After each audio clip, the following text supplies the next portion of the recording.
పరిశుద్ధమైన మా తండ్రి, కృపా సత్య సంపూర్ణుడా, మీకు వేలాది స్తుతులు స్తోత్రాలు చెల్లిస్తున్నాం. మా తండ్రి, ఈ ఉదయకాల సమయంలో ఈ సన్నిధిలో మేమందరం కూడా చేరి ఇప్పటి వరకు కూడా మిమ్మల్ని పాటల ద్వారా మహింపరిచినటువంటి బిడ్డలందరినీ కూడా తండ్రి మీరు దీవించి ఆశీర్వదించండి. తండ్రి, ఈ విలువైన సమయంలో నీ వాక్యాన్ని మేము ధ్యానించనుండగా తండ్రి నా నోటికి మీరు దూరంగా ఉండి నడిపించమని ప్రార్థిస్తూ ఉన్నాం. తండ్రి, చెబుతున్నటువంటి సంగతులు నాయన వాక్యం ద్వారా మీరు మాతో మాట్లాడి మా హృదయాల్లో కార్యాన్ని మీరు జరిగించుచున్నందుకు మీకు స్తోత్రాలు చెల్లిస్తూ ఉన్నాం. తండ్రి, విత్తబడుతున్నటువంటి వాక్యాన్ని తండ్రి నాయన విని విడిచిపెట్టినటువంటి వారిగా ఉండకుండా ఒక మెత్తటి హృదయంలో మా తండ్రి నాయన ఆ వాక్యాన్ని తండ్రి మేము ఫలించేటువంటి వారిగా మేము ఉండడానికి సహాయం దయచమని ప్రార్థిస్తూ ఉన్నాం. ఈ సమయంలో తండ్రి ట్రాన్స్లేషన్ చేస్తున్నటువంటి బిడ్డలు కూడా మీ పాదాలు చెంత పెడుతున్నాం. చక్కగా తండ్రి మీ జ్ఞానంతో మీరే నడిపించి ప్రతి ఒక్కరితో కూడా మీరే మాట్లాడమని యేసుక్రీస్తు పరిశుద్ధమైన నామములో ఈ ప్రార్థన వాళ్ళకి వేడుకొంచున్నాం తండ్రి. సో మరొకసారి చేరి వచ్చిన మీ అందరికీ ప్రభువు మన రక్షకుడు క్రీస్తు నామములో హృదయపూర్వక వందనాలు తెలియజేస్తున్నాను. सभी को प्रभु यीशु के नाम में आप सभी को मैं धन्यवाद कहना चाहूँगा।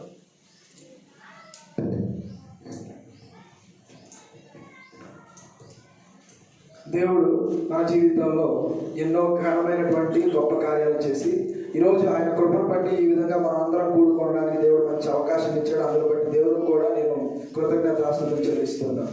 आए हुए दिन में, बीते हुए दिन में परमेश्वर ने अब तक हम सभी को सुरक्षित रखा और यहाँ पर उपस्थित कराया, इसके लिए मैं प्रभु के नाम में आप सभी को धन्यवाद कहना चाहूँगा। लास्ट 2 weeks నుంచి మనం ఏం నేర్చుకుంటున్నాం? पिछले सप्ताह हमने क्या सीखा? लास्ट वीक ఏం నేర్చుకున్నాం? అంత లాస్ట్ వీక్ ఏం నేర్చుకున్నాం? 2 weeks నుంచి 2 सप्ताह से हमने क्या सीखा? स्नेह करने के लिए काउंट कर सकते हैं. ओके, नेक्स्ट సంతోష పెట్టగలం. రైట్. సో మనం ఆలోచించింది ఏంటి అంటే ఎవరు దేవుడితో స్నేహం చేయగలుగుతారు, నిజంగా దేవుడు స్నేహం చేస్తాడా లేదా అనే దాని గురించి చూసాము. ఇంకొకటి మనం చేసే దాని విషయంలో దేవుడు మనల్ని బట్టి నిజంగా దేవుడు సంతోషిస్తున్నాడా లేదా అనేది 2 పాయింట్ అంటే 2 సబ్జెక్ట్స్ మనం ఎంచుకున్నాం. पिछले सप्ताह में हम 2 विषयों पर चर्चा किए थे पिछले 2 सप्ताह में कि कौन परमेश्वर से स्नेह कर सकता है, क्या हम परमेश्वर को वाकई प्रसन्न कर सकते हैं। इन 2 विषयों पर हमने पिछले 2 सप्ताह में चर्चा किए थे। లోకంలో ఒక సామెత ఉంటుంది కదా, 6 నెలలు స్నేహం చేస్తే ఏమైపోతారు? ఎవరు వాళ్ళైపోతారు? వాళ్ళు వీళ్ళు, వీళ్ళు వాళ్ళు అవుతున్నారా? तेलुगु में सामता है, हिंदी में 6 महीना यदि कोई व्यक्ति किसी अन्य व्यक्ति से दोस्ती करता है तो उसका गुण इसमें आ जाता है या इसका गुण भी उसमें आ सकता है.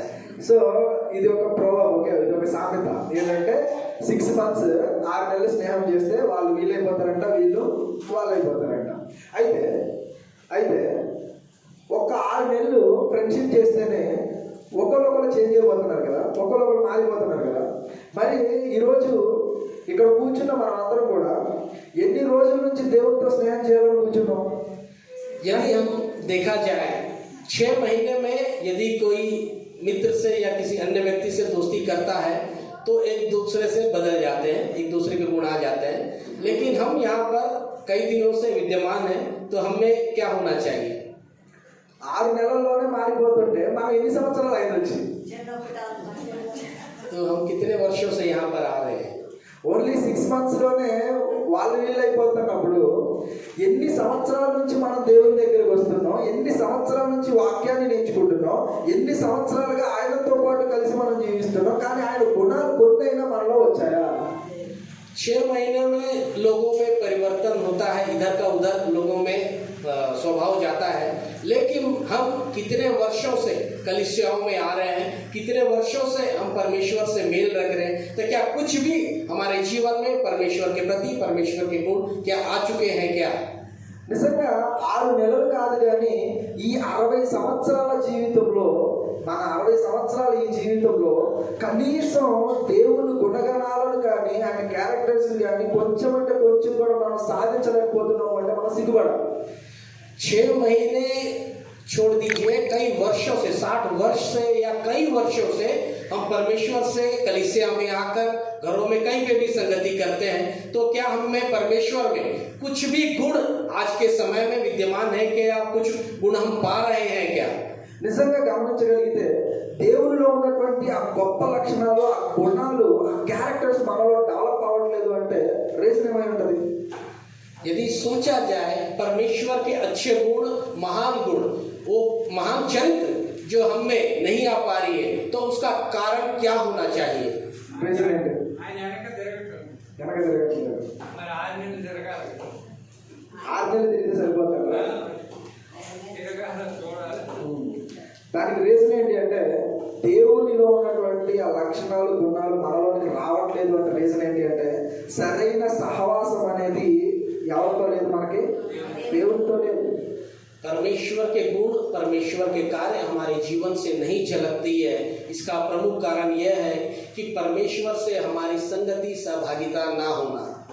సో దేవునితో సరైనటువంటి ఆ సహవాసం మనం కలిగి లేకపోవడాన్ని బట్టి ఈ రోజు ఆ దేవుని యొక్క స్వభావంలోకి మనం అందరం కూడా మారలేకపోతున్నాం. परमेश्वर की सहभागिता, परमेश्वर की उपस्थिति हमारे जीवन में ना होने के कारण तो परमेश्वर के गुण, परमेश्वर जैसा कार्य हमारे जीवन में नहीं दिखती है। కాబట్టి ముందు మనం తెలుసుకోవాల్సింది ఏంటి అంటే ఒక స్నేహితుడితో లేదా ఒక వ్యక్తితో మనం స్నేహం చేయాలి అంటే ముందు తన ఏంటో తెలియాలి, తన మనసు ఏంటో మనకు తెలియాలి. అప్పుడే ఒక మంచి ఫ్రెండ్షిప్ అనేది అవుతుంది. यदि किसी व्यक्ति से हमें दोस्ती करना है तो सर्वप्रथम उसका मन को जांचना जरूरी है, तभी हमारी दोस्ती जो है गाढ़ी हो सकती है, मजबूत हो सकती है। కాబట్టి ఈ రోజు మనం ఏం ఆలోచన చేయబోతున్నాము అంటే ఇంకా మరింత లోతుగా దేవుని మనస్సును మనం తెలుసుకోవడానికి, ధ్యానించడానికి మనం ప్రయత్నం చేస్తున్నాం. आज के दिन हम परमेश्वर की और गहराई से उसको अध्ययन करेंगे और गहराई में परमेश्वर को जानने की कोशिश करेंगे। సో ఈ న్యూ ఇయర్ నుంచి అయినా సరే, ఈ సంవత్సరం నుంచి అయినా సరే ఇంకా బలంగా మంచిగా దేవుళ్ళలో బలపడుతూ ఆయన మనస్సుని ఇంకా లోతుగా మనం తెలుసుకోవడానికి ప్రయత్నం చేద్దాం. इस नए वर्ष में और बलता के साथ और प्रबलता के साथ परमेश्वर के मन को जानना और उसमें आगे बढ़ना, उसमें सीखने का प्रयास करेंगे। సో అందుకే నా మెసేజెస్ అన్ని కూడా ఆ విధంగానే ఉంటాయి. అర్థమవుతుందా? ఈ ఇయర్ నుంచి నా మెసేజెస్ అన్ని ఆ విధంగానే ఉంటాయి. इसीलिए प्रभु के दास का जो मैसेज है इसी चीज को ध्यान केंद्रित कर कर रखा गया है। సో ఫస్ట్ నేనైతే ఒక క్వశ్చన్ ని అడగాలనుకుంటున్నాను మీ అందరినీ. एक प्रश्न आप सबों के लिए, మనమందరం కూడా దేవుని మందిరానికి రావడం వల్ల లేదా వచ్చి వెళ్ళడం వల్ల దేవుడు సంతోషిస్తాడా? हमारे द्वारा यदि हम कलीसिया आते हैं और कलीसिया आकर जाते हैं तो क्या इससे परमेश्वर हमसे प्रसन्न होता है क्या? ఆన్సర్ చెప్పాలి. उत्तर बताना है। ఆయన వాక్యం నేర్చుకోవాలి. వాక్యాన్ని నేర్చుకోవాలి. ఇంకా దాని ప్రకారం జీవించాలి. ఇంకా ఆయన ఇష్ట ప్రకారం జీవించాలి. ఇంకా చిత్తానుసారంగా జీవించాలి. ఇంకా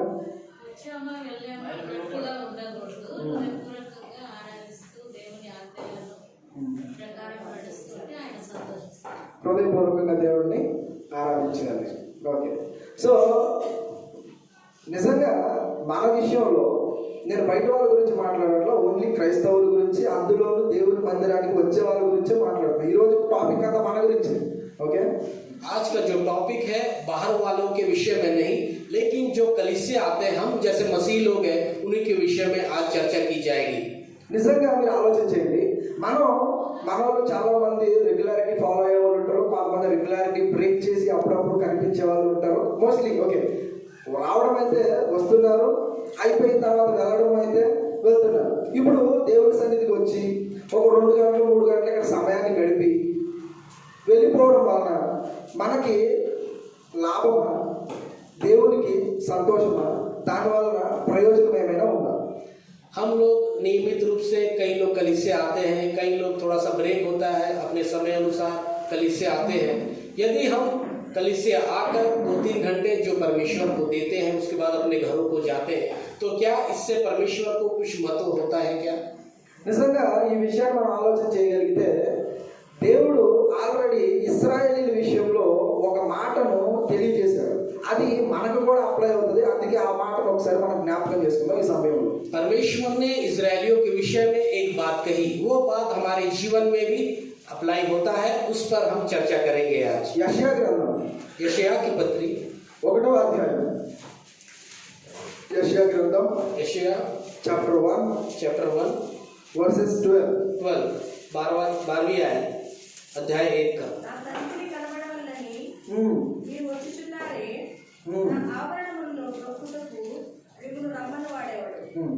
ఇది ఎంతమందికి అర్థమైంది? హిందీలో చదవండి. तुम जब अपने मुंह मुझे दिखाने के लिए आते हो, तब यह कौन चाहता है कि तुम मेरे आंगनों को पांव से रोदो? ఉమ్, ఏమర్థమైంది? ఏమర్థమైంది? కౌన్ చాహతా హై మేరే ఆవరణ మే పాంవ్ సే ठीक है. అక్కడ విషయం ఏంటి అంటే, ఇక్కడ సాక్షాత్ ఎవరు మాట్లాడుతున్నారు? దేవుడు. ఏమని మాట్లాడుతున్నాడు? నా సన్నిధికి కనపడాలని మీరు వచ్చుచున్నారే, నా ఆవరణంతో ఒకటకు మిమ్మల్ని రమ్మన్నవాడేమో. అదేంటి? దేవుని సన్నిధికి వస్తుంటే దేవుడు అసలు మిమ్మల్ని రమ్మన్నది ఎవరు అంటాడేంటి? అంటే దేవుడికి రావడం ఇష్టం లేదా? यहाँ पर हम देखते हैं कि परमेश्वर इस वचन में क्या कहता है, तुम जब अपने मुंह दिखाने के लिए आते हो, तब यह कौन चाहता है कि तुम मेरे आंगनों को पांव से रौंद दो। तो परमेश्वर ऐसा हमसे क्यों कहता है कि हम कलीसिया ना आए या उसके सन्निधान में ना आए? చెప్పండి. దేవుడు మిమ్మల్ని రమ్మన్నది ఎవరు అంటున్నాడు అంటే దేవునికి రావడం ఇష్టం లేదా? అంటే సిద్ధపాటుతో కాదు. సిద్ధపడితో రావడం లేదు. ఇంకా అంతేనా? ఆయన మాటకు లోబడలేదు. ఆయన మాటకు లోబడలేదు. రీజన్ ఏంటి అంటే, నిజంగా లోబడలేదు. వాళ్ళు ఎలా దేవుని మాటకు లోబడలేదో ఆ పై వచ్చిన చూడండి, 11వ వచనం, 11th verse. యెహోవా సెలవిచ్చిన మాట ఇది. యెహోవా సెలవిచ్చిన మాట ఇదే, విస్తారమైన మీ బలులు విస్తారమైన మీ బలులు నాకేలా, దహన బలులకు పొట్టేళ్లను బాగుగా మేపిన దూడల ప్రభును నాకు వెక్కసమాయను. కోడెల రక్తమందైనను గొర్రె పిల్లల రక్తమందైనను మేకపోతుల రక్తమందైనను నాకు ఇష్టం లేదు. परमेश्वर यहाँ कहता है, तुम्हारे बल से, तुम्हारे बहुत से मेल बलि मेरे किस काम के? मैं तो मेढ़ों के होम बलियों से और पाले हुए पशुओं की चर्बी से अघा गया हूँ। मैं बछड़ों या भेड़ के बच्चों या बकरों के लहू से प्रसन्न नहीं होता। ఓకే, ఇక్కడ ఏమర్థమైంది మనకి? यहाँ पर हमें क्या समझ में आता है? ఎందుకు వాళ్ళని దేవుని సన్నిధికి మీరు రావడం నాకు ఇష్టం లేదని దేవుడు అంటున్నాడు? परमेश्वर यहाँ पर क्यों कहता है कि ये लोग मेरे पास आए, ऐसा ना आए करके क्यों कहता है? ఇంతకీ వాళ్ళు దేవుని మందిరానికి వచ్చేటప్పుడు ఖాళీ చేతులతో ఏమైనా వచ్చారా? क्या वे लोग परमेश्वर के पास आ रहे हैं तो अपने खाली हाथों के साथ आ रहे हैं क्या? ఊరికనే ఎలా ఉన్నారో అందరిని చూసేదామని వచ్చారా వాళ్ళు? क्या वे ऐसी देखने के लिए आए क्या? మరి ఎలా వెళ్ళారు? ఇశ్రాయేలు దేవుని మందిరానికి ఎలా వెళ్ళారు? तो इजराइली लोग परमेश्वर के मंदिर में कैसे गए? ఎలా వెళ్ళారు? బలులు అర్పించడానికి వెళ్ళారు. వాళ్ళు ఖాళీ చేతులతో వెళ్ళలేదు. పొట్టేళ్లను తీసుకుని వెళ్ళారు, కోడెలను తీసుకుని వెళ్ళారు. అక్కడ దేవుడికి బలులు అర్పించడానికే వెళ్ళారు. वे बलि पर चढ़ाने के लिए परमेश्वर के पास गए। मेल बलि चढ़ाने के लिए मेढ़ों के होम बलि, पशुओं के चर्बी से अघा गया बलि और बछड़ों को भी उसको चढ़ाने के लिए वहां पर जाते हैं। వాళ్ళందరూ కూడా బలులన్నీ అర్పించడానికి వాళ్ళకు ఉన్నటువంటి స్తోమతను బట్టి కానుకలన్నీ దేవుని సన్నిధికి తీసుకుని వెళ్తూ ఉంటే మీరు ఎందుకు వచ్చారు అని ఎందుకు అడుగుతున్నాడు వాళ్ళని దేవుడు? वहां पर इजरायली लोग उनसे जो भी बन पड़ता है उस तरीके की बलियां वहां पर चढ़ाने के लिए आते हैं। तो परमेश्वर उनसे क्यों कहता है कि आप लोग मेरे पास क्यों आते हो? చెప్పండి, ఎందుకు అంటున్నాడు? ఈ రోజు కూడా చాలా మంది పరిస్థితి ఏంటి అంటే, నేను ప్రతి ఆదివారం దేవుని సన్నిధికి వస్తున్నాను కదా, ప్రతి ఆదివారం నేను దేవుల్లో పాటల్లో కానీ ప్రార్థనలో కానీ వాక్య పరిచర్యలో కానీ ఇలా కానుకలు ఇచ్చేటప్పుడు కానీ చూడండి, ఏమి వచ్చినా రాకపోయినా కనీసం వచ్చి ఎంతో కొంత కనీసం చిల్లరన్నా వేసేదేవాళ్ళు ఉంటారా లేదా?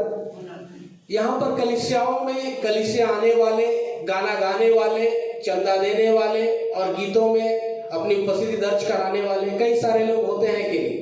నిజంగా దేవుని సన్నిధికి వచ్చే మనం కూడా ఎంతో కొంత దేవునికి ఏం చేస్తున్నాం? కానుక ఇచ్చే వెళ్తున్నామా లేదా? అంటే ఉత్త చేతితో ఎవరు కూడా రావట్లేదు, ఎంతో కొంత దేవునికి అర్పించే వెళ్తున్నాం. उसी प्रकार हम भी जो कलीसिया आते हैं अपने खाली हाथों से नहीं आते, कुछ ना कुछ जो हमसे बन पड़ता है उतना परमेश्वर को दान देते हैं। కానీ ఎందుకు కానుకలు తెస్తూ ఉన్నా, ఎన్ని తెస్తూ ఉన్నా పొద్దున్న మీరు ఎందుకు వస్తున్నారని వాళ్ళని ఎందుకు అడుగుతున్నాడు, ఇప్పుడు నేను మిమ్మల్ని అడుగుతున్నా మీరు ఎందుకు వస్తున్నారు. तो यहाँ पर भी परमेश्वर वो दान देने के बावजूद उनको क्यों कहता है कि आप कलीसिया क्यों आते हो, उसी प्रकार मैं भी आपसे कहना चाहूंगा आप लोग कलीसिया क्यों आते हो. అంటే ఈ విషయంలో మనం అర్థం చేసుకోగలిగితే దేవుని మనసు ఏంటి అంటే నువ్వు ఎన్ని అర్పణలు అర్పించినా, నువ్వు దేవుని కొరకు ఎన్ని చేసినా సరే అంతకంటే ముందు ఏదో ఒకటి ఉంది, దానికంటే ప్రాముఖ్యమైనది. అదేంటో మనం తెలియాలి. यदि हम कलीसिया आकर जो भी अर्पित करते हैं अपना बहुमूल्य कुछ भी देते हैं, लेकिन परमेश्वर हमसे ऐसा कुछ चाहता है जो अब तक हम ही नहीं दे पा रहे, वो चीज क्या है? నువ్వు అర్పించే అర్పణల కంటే ఏది అవసరం దేవునికి ముందు? గట్టిగా చెప్పాలి.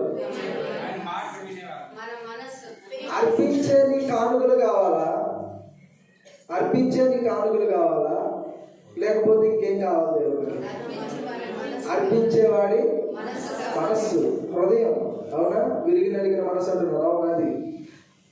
अर्पित करने वाले लोगों का दान चाहिए या परमेश्वर को हृदय से आने वाले लोग. సో దేవుడు కోరుకునేది ఏంటి అంటే, మన నుంచి దేవుడు ఏం కోరుకుంటున్నాడు అంటే అదే అధ్యాయంలో 16 వచనం చూడండి ఒకసారి. 16th verse. परमेश्वर हमसे क्या चाहता है उसी अध्याय में 16वीं आयत को यदि हम देखें, మిమ్మును కడుగుకొనుడి, శుద్ధి చేసుకొనుడి, మీ దుష్క్రియలు నాకు కనబడకుండా వాటిని. ఇప్పుడు ఏమర్థమైంది? अभी हमें क्या समझ में आता है? ఏమర్థమైంది వాక్యం చదివితే? ఏమంటున్నాడు దేవుడు? ఏం చెప్తున్నాడు? ఈరోజు వాక్యం ద్వారా దేవుడు మనతో ఏం మాట్లాడుతున్నాడు? परमेश्वर आज के दिन वचन के माध्यम से हमसे क्या बातें करना चाहते हैं? ఏం మాట్లాడుతున్నాడు దేవుడు మనతో? ఏం కోరుకుంటున్నాడు దేవుడు? మనల్ని మనం ఏం చేసుకోవాలి? ఏం చేసుకోవాలి? మనల్ని మనం ఏం చేసుకోవాలంట? కడుగుకోవాలి, శుద్ధి చేసుకోవాలి అంటున్నాడు. వేటిని బట్టి శుద్ధి చేసుకోవాలి? మన దుష్క్రియలు అనేవి దేవునికి కనబడకుండా మనం వాటన్నిటిని కూడా ఏం చేయాలి? శుద్ధి చేసుకోవాలి. हमें अपने आप को शुद्ध करना है. हमारे जीवन में जो गलतियां, जो बुराइयां हैं, उनके अनुरूप परमेश्वर हमसे चाहता है कि हम अपने आप को शुद्ध करें. సో ఈ రోజు వాక్యం చెప్తున్నటువంటి నేనైనా సరే, వాక్యం వింటున్నటువంటి మీరైనా సరే, మనందరితో ఈరోజు దేవుడు మాట్లాడుతున్నది ఏంటి అంటే మనం అందరము కూడా కడగబడి శుద్ధీకరించబడాలి అనేది దేవుడి కోరిక. आज के दिन चाहे आप वचन सुनने वाले हो, चाहे वचन बताने वाले हो, हम सभी से परमेश्वर चाहता है कि हम अपने आप को वचन से पूरी रीति से शुद्ध करें. మనం అందరము కూడా ఏ అయితే దుష్కార్యాలు చేస్తున్నామో, ఏదైతే దేవునికి ఇష్టం లేని కార్యాలు చేస్తున్నామో వాటన్నిటిని బట్టి కూడా మనం ఏం చేయాలి? బయటకు రావాలి. వాటన్నిటిని కూడా మన జీవితంలో కడిగి వేసుకోవాలి. हमारे जीवन में जो गलत कार्य, दुष्कार्य होते हैं, उनके प्रति परमेश्वर हमसे अलग होने के लिए मांग करता है. उनके प्रति परमेश्वर हमें शुद्ध होकर बाहर निकलने की मांग करते हैं. ఇప్పుడు అర్థమైందా ఎందుకు అడిగాడు దేవుడు? మీరందరూ నా మందిరానికి ఎందుకు వస్తున్నారట? ఎందుకు అడుగుంటాడు? వాళ్ళు వాళ్ళ మనస్సులను, వాళ్ళ దుష్క్రియలను మానట్లేదు, కానీ ఎక్కడ పోతున్నారు? यहाँ पर यदि हम देखें कि परमेश्वर हमसे क्यों कहता है कि आप कलीसिया मत आओ, मंदिर में आओ, मंदिर मत आओ, तो यहाँ पर देखने वाली ये बात है, वे कैसे आ रहे हैं? कलीसिया में तो दान तो दे रहे हैं, लेकिन वे अपने आप को धोकर पवित्र कर क्या आ रहे हैं क्या? నిజంగా మీరు గమనించండి, చేసే పనులు ఏవి మానట్లేదు, కానీ దేవుని మందిరానికి రావడం మానట్లేదు.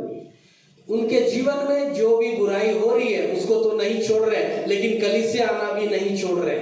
తాగేవాడు తాగడం మానట్లా, కానీ దేవుని సన్నిధికి రావడం మానట్లా.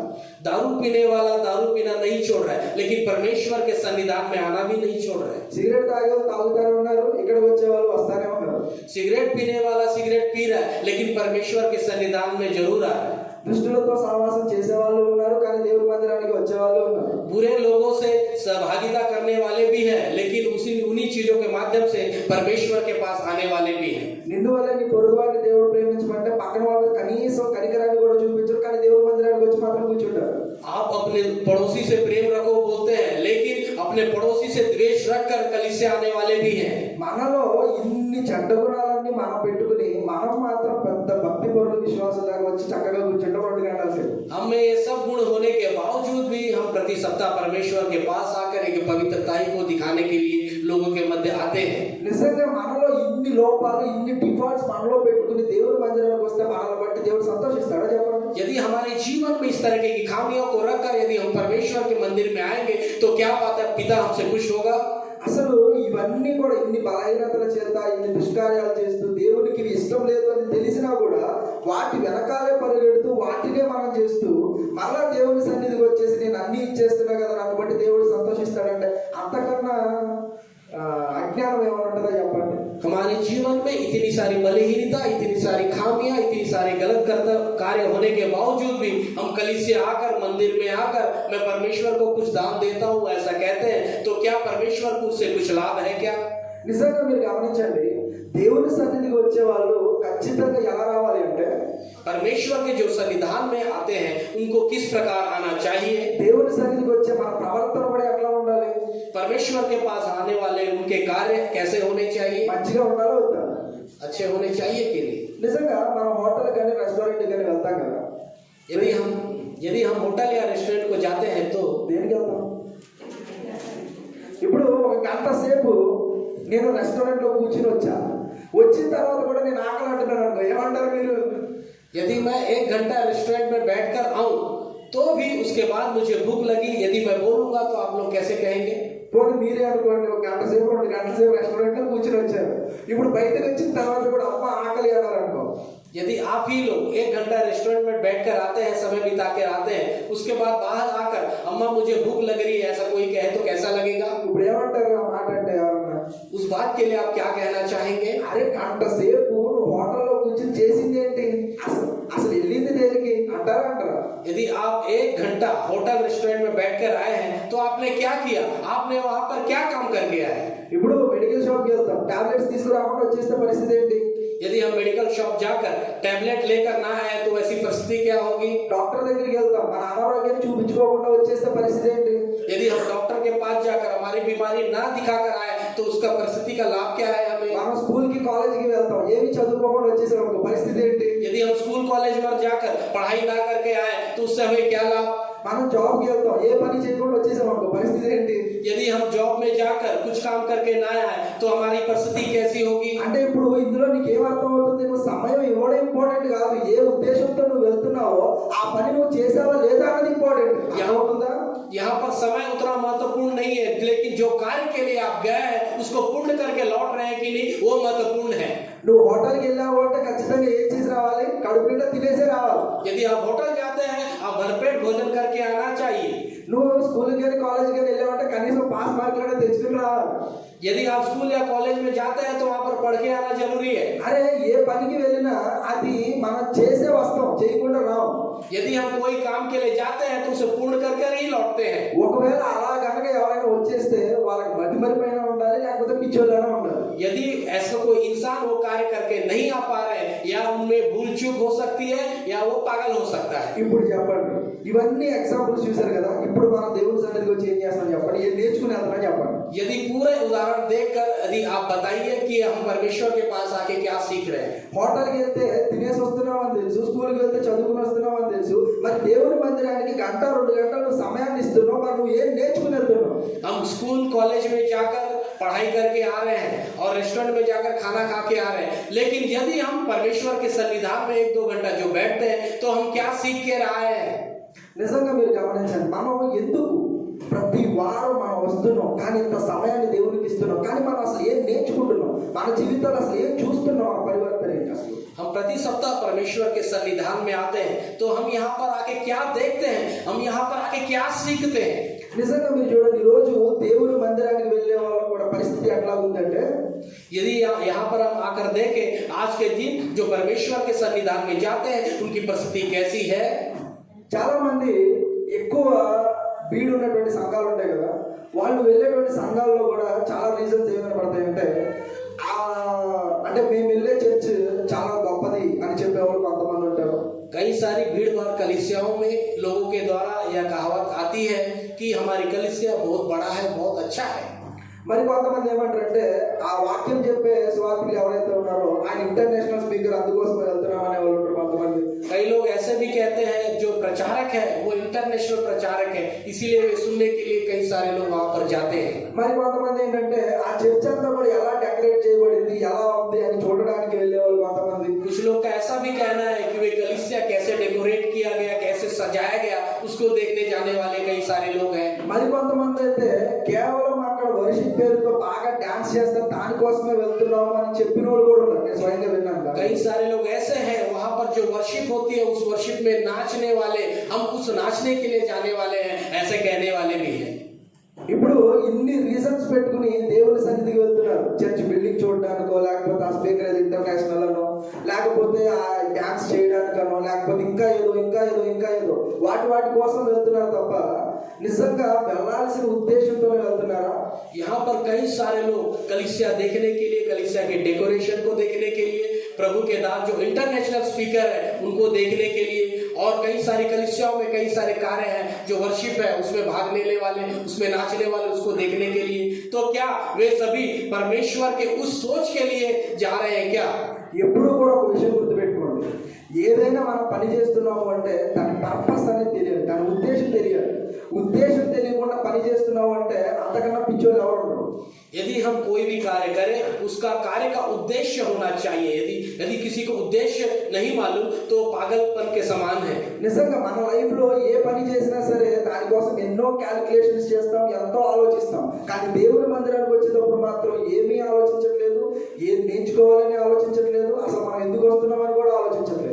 यदि हम बाहरी जीवन में कोई कार्य करने के लिए कई सारे गुना भाग करके ही उस कार्य में हम आगे बढ़ते हैं, लेकिन परमेश्वर के सन्निधान में हम आते हैं तो हम क्या सीख रहे हैं, मैं क्या सीखना चाहता हूँ, मैं कैसे आगे बढ़ूं, उसके लिए कोई सोचता नहीं। నిజంగా ఒక ప్రశ్న మిమ్మల్ని అందరూ అడుగుతున్నా, నేను పరిపూర్ణుడిని అని చెప్పగలిగిన వాళ్ళు ఎవరు ఉన్నారా? అంటే నేను కంప్లీట్ గా నేను మారిపోయాను, నా అంత మంచోళ్ళు లేరు అంటే నేను చాలా మంచోడు చెప్పగలిగిన आज के दिन आप सभी लोग से एक प्रश्न पूछना चाहूंगा, क्या कोई ऐसा व्यक्ति है क्या मैं पूर्ण रूप से बदल चुका हूँ, मैं पूर्ण रूप से सिद्ध हो गया हूँ, ऐसा कोई बोलने वाला व्यक्ति है क्या हमारे मध्य में? నిజంగా ఎవరు కూడా పరిపూర్ణంగా మారిన వాళ్ళు ఎవరు కూడా లేరు. निश्चित रूप से कोई भी परिपूर्णता से बदला हुआ सिद्ध व्यक्ति कोई नहीं है। మీరు పరిపూర్ణులు కాకుండా పరిపూర్ణంగా మీరు మారకుండా మరి ఎందుకు వచ్చాము ఇక్కడికి అంటే ఆ పరిపూర్ణతలోనికి మారడానికి వచ్చి కూర్చున్నాం మనం ఇక్కడ. यदि आपसे कोई कहे मैं परिपूर्ण रहा नहीं लेकिन फिर भी कलीसिया क्यों आता हूँ, तो आपको कहना चाहिए कि मैं परिपूर्णता में जाने के लिए आ रहा हूँ। నీలో ఉన్నటువంటి ఆ బలహీనతలు నువ్వు పోగొట్టుకోవాలి అన్నా, పరిపూర్ణమైన స్థితిలోకి నువ్వు వెళ్ళాలి అన్నా, క్రీస్తు స్వభావం యొక్క స్వారూప్యం నీలో రావాలి అన్నా ఖచ్చితంగా అది ఎక్కడ సాధ్యమవుతుంది అంటే ఇక్కడ మాత్రమే సాధ్యం. దానికోసం వస్తున్నాం. हमारी बलहीनता को दूर करने के लिए, प्रभु के सन्निधान में जाने के लिए निश्चित रूप से हम उस एकाएक परमेश्वर प्रभु यीशु मसीह के पास आना, हमारी उपस्थिति में होना हमारी जरूरी है। ఒక్కసారి మనల్ని మనం సెల్ఫ్ ఎగ్జామిన్ చేసుకుందాం, ఒకసారి మనల్ని మనం పరిశీలించుకుందాం. यदि हम अपने आप को खुद को जांच लें आज के दिन, ఈ రోజు నా బలహీనతలు ఏంటి, आज मेरी बलहीनता क्या है, ఈ రోజు నా వీక్నెస్ ఏంటి, आज के दिन मेरी कमी घटिया क्या है, ఈ రోజు నేను దేని విషయంలో నేను దేవుళ్ళో బలపడకపోవడానికి, దేవుళ్ళో ఎదగకపోవడానికి లేదా విశ్వాసంలో లేకపోవడానికి ఏంటి కారణం? आज मैं परमेश्वर में पूरी रीति से बदल नहीं पा रहा हूँ, पूरी मजबूती के साथ आगे नहीं बढ़ पा रहा हूँ, तो क्या कारण है मेरे जीवन में? ఒక్కసారి మనల్ని మనం ఎగ్జామిన్ చేసుకుందాం. మేము నా లైఫ్ లో ఒకటి ఉండొచ్చు బలహీనత, మీ లైఫ్ లో ఒకటి ఉండొచ్చు, ఒక్కొక్కరి జీవితంలో ఒక్కొక్క బలహీనత ఉండొచ్చు. आज हम अपने आप को जांचने का समय है। हो सकता है मुझ में जो कमी हो वो आप में अलग हो, आप में जो कमियां हैं वो दूसरे में अलग हो, उन चीजों को जांचने का समय है।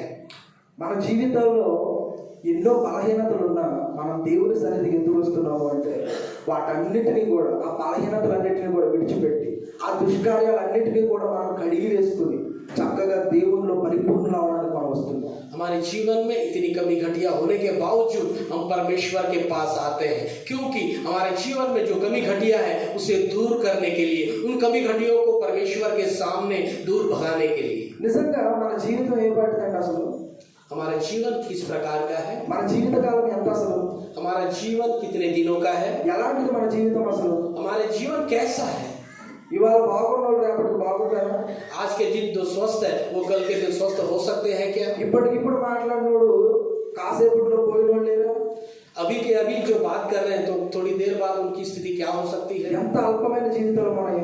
कितना छोटा है हमारा जीवन. యెషయా గ్రంథం 40వ అధ్యాయం చూడండి ఒకసారి. यशायाह 40वें अध्याय में जाएंगे. 8వ వచనం.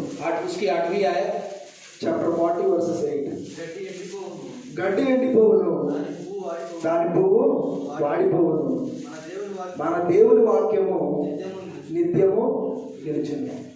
గడ్డి ఎండిపోవును, పువ్వు రాలిపోవును అంటున్నాడు. ఎవరి గురించి చెప్తున్నాడు? గడ్డి గురించా, మనిషి గురించా? ఎవరి గురించి? నిజంగా ఆ గడ్డి ఎలాగైతే ఎండిపోయి పువ్వు రాలిపోతుందో మన జీవితం కూడా అలాంటి పరిస్థితి. घास सूख जाता है और फूल मुरझा जाता है. किसके विषय में बात कहेंगे? निश्चित रूप से हमारे विषय में बात कहेंगे. उसी तरह मनुष्य का जीवन एक घास के तिनके के समान है. కానీ నిజంగా మనం గమనించగలిగితే నిత్యము కూడా నిలిచేది ఏంటి అంటే దేవుని ఒక వాక్యం మాత్రమే. यदि हम विचार करें सदैव अनंत काल तक जो स्थिर रहता है वो परमेश्वर का वचन है. మనం జీవితంలో చేయాల్సింది ఏంటి అంటే రక్షణలోనికి వచ్చి దేవుని మందిరానికి వస్తున్నటువంటి మనం చేయాల్సింది ఏంటి అంటే ఎప్పటికప్పుడు వాక్యము ద్వారా మనల్ని మనం శుద్ధి చేసుకోవాలి.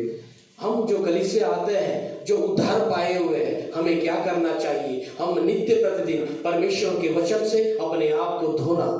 అయితే ఒక విషయాన్ని మనం గమనించగలిగితే దేవుడు మనల్ని కూడా ఎలా ఉండాలి అని కోరుకుంటున్నాడు అంటే మత్తయి సువార్త 5వ అధ్యాయానికి రండి. यदि हम सोचें कि परमेश्वर हमसे क्या चाहता है, किस तरीके के जैसे हमें जीवन जीना है, तो मत्ती रचित सुसमाचार 5वीं अध्याय चैप्टर 5 वर्सेस 14 14 5वें अध्याय का 5:14 మీరు లోకమునకు వెలుగై ఉన్నారు, కొండ మీద నుండి పట్టణము మరుగై ఉండనేరదు. మనుషులు దీపము వెలిగించి కొంచెం కింద పెట్టరు కానీ అది ఇంట నుండి వారికి అందరికీ వెలిగించుటకై దీపస్తంభం మీదనే పెట్టుడు. మనుషులు మీ సత్క్రియలను చూసి పరలోకమందున్న మీ తండ్రిని మహిమపరచు నిమిత్తము వారి ఎదుట నీ వెలుగును ప్రకాశింపనిడి అంటాడు. ఇంతకీ ఏమర్థమైంది? ఇంతకీ దేవుడు మనల్ని ఎలా ఉండాలని కోరుకుంటున్నాడు? यहाँ पर परमेश्वर हमें किस तरीके का होने के लिए चाहते हैं? ఎలా ఉండాలి చెప్పాలి? వెలుగుగా ఉండాలి. ఇప్పుడు వెలుగు అనేది లేదా ఒక దీపం కానీ ఒక లైట్ కానీ మనం పెట్టుకుంటే దాన్ని ఎక్కడ పెడతాం? ఇప్పుడు ఈ లైట్సే ఉన్నాయి కదా, ఈ బల్బులన్నీ ఎక్కడ పెట్టారు? ఏ కింద పెడితే नीचे रख सकते हैं ना? ये కింద పెడితే ఎలాగవేంటి?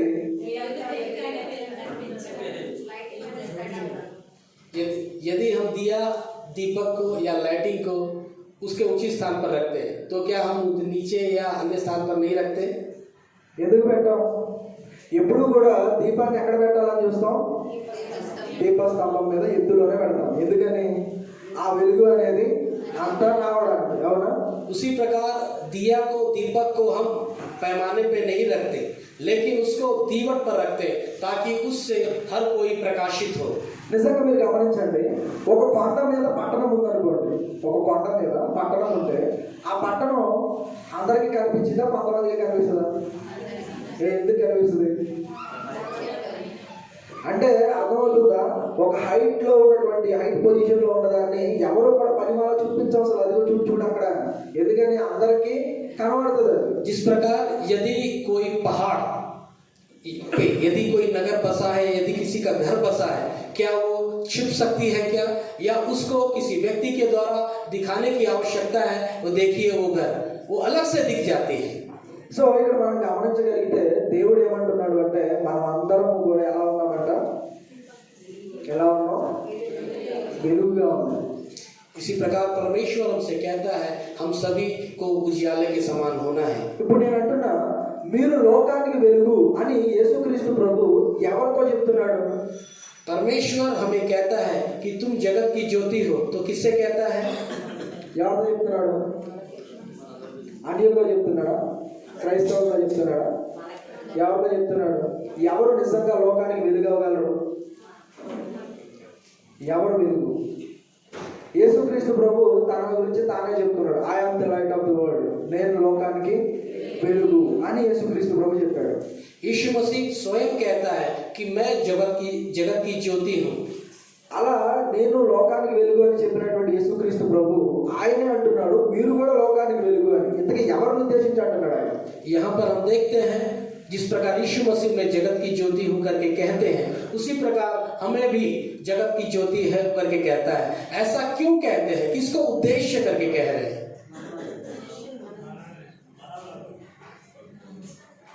చెప్పాలి మానవుని ఇంకా తన పెట్టారు చర్చిలో కూర్చున్న వాళ్ళ.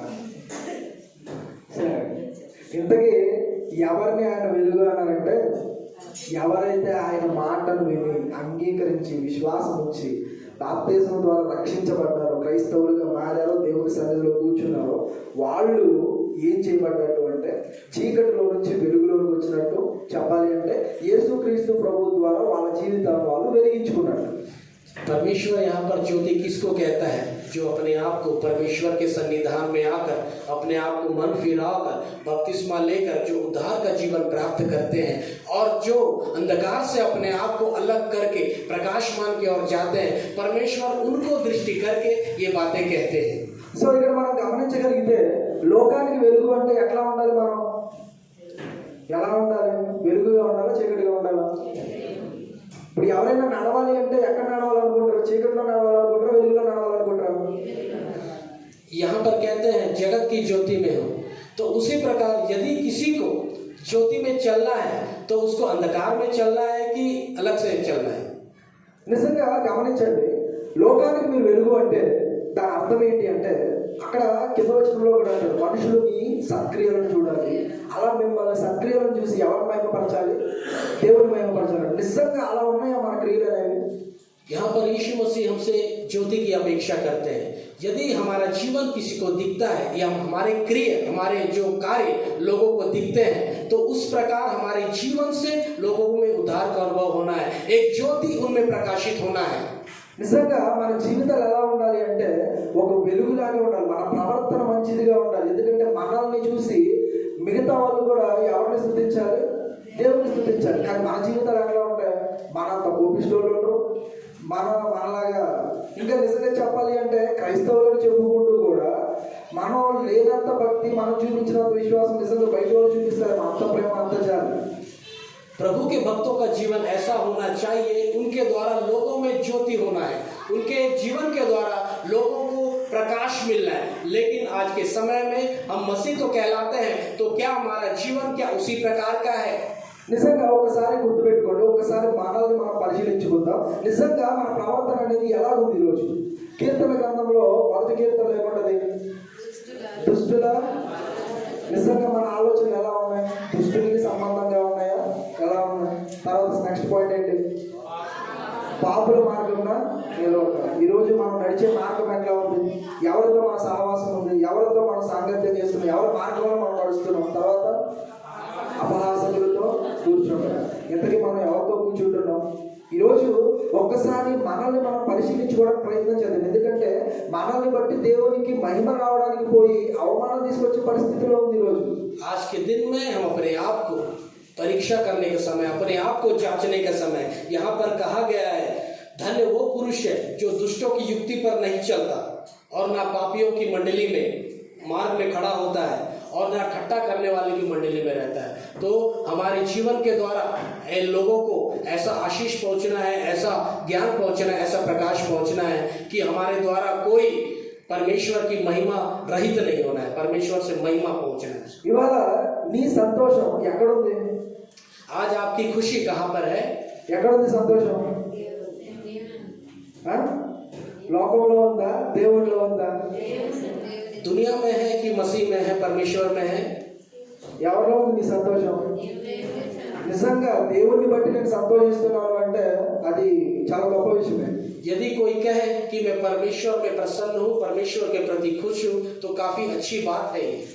అయితే ఒక విషయం గమనించండి, एक बात पर गौर करें तो हम ఇంట్లో పాత్రను పట్టించుకోకుండా భర్తని పట్టించుకోకుండా, यदि कोई पति की परवाह नहीं करते हो, ఇంట్లో భార్యను పట్టించుకోకుండా, यदि कोई पत्नी की परवाह नहीं करते हो, బిడ్డను పట్టించుకోకుండా, यदि कोई बच्चों की परवाह नहीं करते हो, కన్న తల్లిదండ్రులు यदि పట్టించుకోకుండా, कोई माता पिता की परवाह नहीं करते हो, నీ ఇష్టానుసారంగా జీవిస్తూ, जो अपने अनुसार जीवन जीता हो, నీ ఇష్టం వచ్చినట్లుగా మాట్లాడుతూ, अपने अनुरूप किसी भी तरह से लोगों से बात నీ करते ఇష్టం हो, వచ్చినట్టు నువ్వు కోపడతా, अपने हिसाब से उल्टा सीधा गुस्सा होना, అలాంటి వారిని బట్టి దేవుడు సంతోషిస్తాడా? क्या ऐसी व्यक्ति से ऐसी बातों से परमेश्वर प्रसन्न होता है? దేవుని వాక్యంలో ఉన్నది నరుల కోపం అనేది ఏం చేయదంట, దేవుని నీతిని నెరవేర్చదు అంటాడు.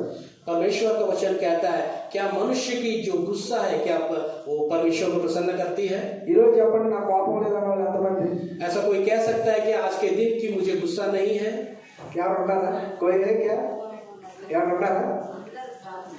అందరికీ కోపాలే, కొంతమందికి అయితే ముక్కు మీద కోపాలు ఉన్నాయి. कई कई लोगों को गुस्सा है, कई लोगों को बहुत ज्यादा गुस्सा है. నిజంగా కోపము ఆవేశము అనేది ఎప్పుడు కూడా మంచిది కాదు. అది దేవుని నీతిని ఎప్పటికీ కూడా నెరవేర్చదు. कोई भी क्रोध या कोई भी गुस्सा वो परमेश्वर को अच्छा नहीं लगता और ना कभी परमेश्वर की इच्छा को वो पूर्ति करती है. తిమోతి రాసిన మొదటి పత్రిక, पहला Timotheus first Timothy chapter 3, first Timothy पहला तिमोथी उसका तीसरा अध्याय చాప్టర్ 3 వర్సెస్ 14. 14 14वीं आयत 14. శీఘ్రముగా శీఘ్రముగా మీ యొద్దకు మీ వద్దకు వద్దునని నిరీక్షించుచున్నాను. నిరీక్షించున్నారు. కంటిన్యూ. అయినను నేను నేను ఆలస్యం చేసిన ఎడల దేవుని మందిరంలో దేవుని మందిరంలో అనగా జీవము గల దేవుని సంఘంలో జనులు ఎలాగ ప్రవర్తింపవలనో అది నీకు తెలియవలనని ఈ సంగతులను నీకు వ్రాయిచున్నాను. ఆ సంఘము సత్యమునకు స్తభమును ఆధారమునై ఉన్నది. చాలు, హిందీలో చెప్పండి. హిందీలో मैं तेरे पास जल्दी आने की आशा रखने पर भी ये बातें तुझे इसलिए लिखता हूँ कि यदि मेरे आने से देर हो तो तू जान ले कि परमेश्वर के घराने में जो जीवित परमेश्वर की कलीसिया है और जो सत्य का खंभा और नींव है कैसे बर्ताव करना चाहिए. ఇప్పుడు చెప్పండి, ఎందుకు ఈ వాక్యం ద్వారా ఏమర్థమైంది? इस वचन से हमें क्या समझ में आया? ఇక్కడ అపోస్తలుడైనటువంటి పౌలు యవనస్తుడైన తిమోతికి ఒక పత్రిక రాస్తూ లేఖ రాస్తూ కొన్ని విషయాలు తెలియజేస్తున్నాడు.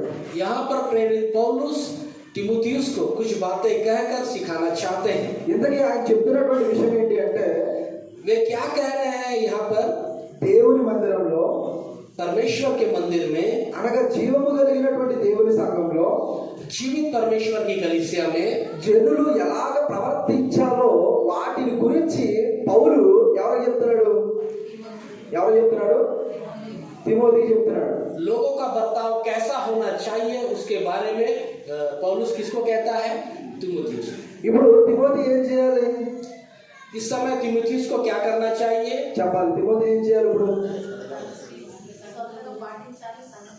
ఇప్పుడు పౌలు గారు ఏ విషయాలైతే ఆ పత్రికలో చెప్పారో వాటిని ఆ విషయాలను ఇతను నేర్చుకుని ఇతను ఏం చేయాలి? ఇప్పుడు సంఘానికి నేర్పించాలి. यहाँ पर तिमोथियुस को क्या करना चाहिए? जो प्रेरित पौलुस ने जो बातें पत्रिका के माध्यम से उनसे कही है, सर्वप्रथम उनको सीखना चाहिए, अपने जीवन में ढालना चाहिए और उनके जीवन के माध्यम से लोगों को सिखाना चाहिए. అయితే ఒక్క పాయింట్ ఈరోజు నేను చెప్తున్నా ఏంటంటే, దేవుని మందిరానికి దేవుని సంఘానికి వస్తున్న మన అందరికీ కూడా మన ప్రవర్తన ఎలా ఉండాలో, మన జీవితం ఎలా ఉండాలో ఖచ్చితంగా తెలిసి ఉండాలో, తెలియకూడదు. ఖచ్చితంగా తెలిసి ఉండాలి. यहाँ पर हम जो कलीसिया में आते हैं, परमेश्वर के लोगों को हमारा जीवन कैसा होना चाहिए, हमारा जीवन जो हम परमेश्वर के समक्ष जी रहे हैं वो हमें पता होना चाहिए. ఒక విషయం చూడండి, మనం దేవుని సన్నిధికి వస్తున్నాం వెళ్ళిపోతున్నాం అంటే దానివల్ల ఎలాంటి ప్రయోజనం లేదు. కానీ మన ప్రవర్తన ఎలా ఉండాలి, మన జీవితం ఎలా ఉండాలి అనేది మనం ఎక్కడ నేర్చుకోవాలి? నేర్చుకునే అవకాశం ఎక్కడ ఉంటుంది చెప్పండి? చెప్పాలి గట్టిగా. ఎక్కడ ఉంటుంది? నా ప్రవర్తన ఇలా ఉండాలి, నా జీవితం ఇలా ఉండాలి అని మీరు ఎక్కడ నేర్చుకోగలరు? లోకంలో నేర్చుకోగలరా? స్కూల్లో నేర్చుకోగలరా? కాలేజీలో నేర్చుకోగలరా? ఎక్కడ నేర్చుకోగలరు? నీ జీవితం, నీ ప్రవర్తన ఎలా ఉండాలి అనేది నువ్వు నేర్చుకోవాలి అంటే అది కేవలం దేవుని మందిరంలో, ఆయన సంఘంలోనే సాధ్యం.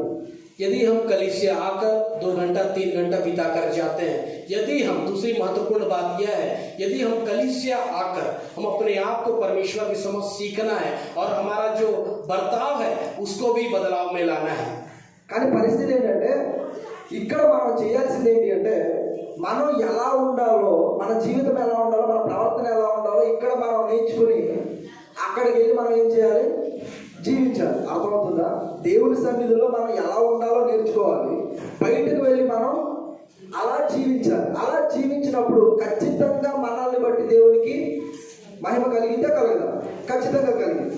हम कलीसिया आकर परमेश्वर के सन्निधान में आकर हमें अच्छाई सीखना है, हमारे जो बर्ताव है उसमें बदलाव लाना है। ये बर्ताव सीखकर यदि हम बाहर जाएंगे, हमारे जीवन के माध्यम से दूसरे लोग देखेंगे तो इससे परमेश्वर की महिमा होगी, निश्चित रूप से इससे परमेश्वर को महिमा होगी। కానీ ఇప్పుడు చెప్పండి, ఇక్కడ నేర్చుకుని అక్కడ జీవిస్తున్నావా, అక్కడ నేర్చుకుని ఇక్కడ జీవిస్తున్నావా?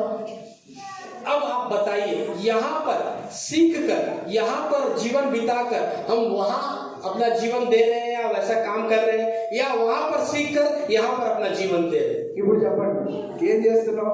అక్కడ 20 గంటలు వేస్తారు, 2 గంటలు సరిపోవట్లేదు. 20 గంటలు